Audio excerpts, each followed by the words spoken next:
Welcome to my channel. मनुष्य का जीवन अनेक प्रकार के अनुभवों, सुख दुख, आशा निराशा और उतार चढ़ाव से भरा हुआ है। इन सब परिस्थितियों में मनुष्य जब असहाय या भ्रमित होता है तब उसका हृदय किसी ऐसी शक्ति की खोज करता है जो उसे मार्ग दिखा सके, उसका सहारा बन सके और उसे सच्चे सुख की अनुभूति करा सके। और यही खोज मनुष्य को प्रार्थना की ओर ले जाती है।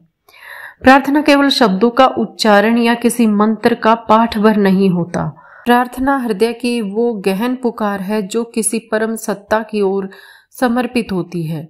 जब हृदय से निकलने वाली करुणा, प्रेम और आस्था मिलकर ईश्वर के चरणों में अर्पित होती है तब वो प्रार्थना कहलाती है।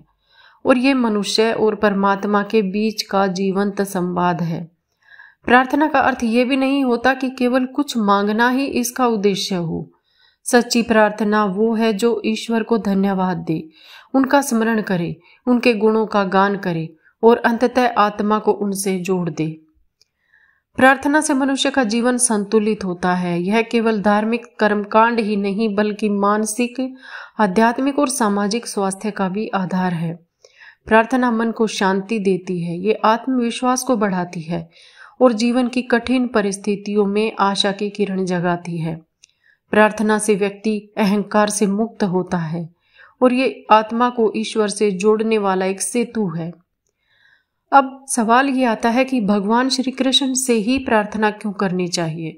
जब बात आती है कि हम किससे प्रार्थना करें तो भारतीय संस्कृति में अनेकों देवताओं की आराधना का वर्णन है, लेकिन इनमें श्री कृष्ण का स्थान अद्वितीय है।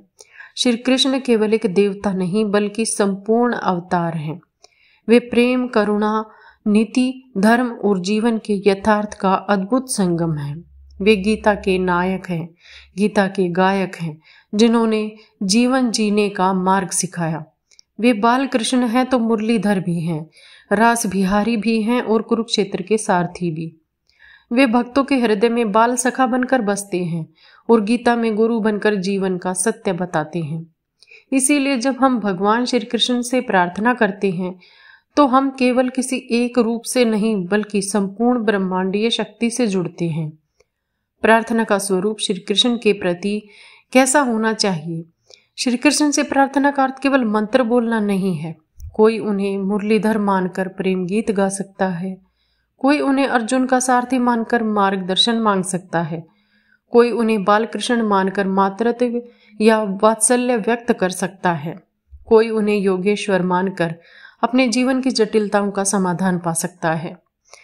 इस तरह भगवान श्री कृष्ण की ओर की गई हर भाव, हर मनोदशा और हर परिस्थिति को अपने भीतर समेट लेती है।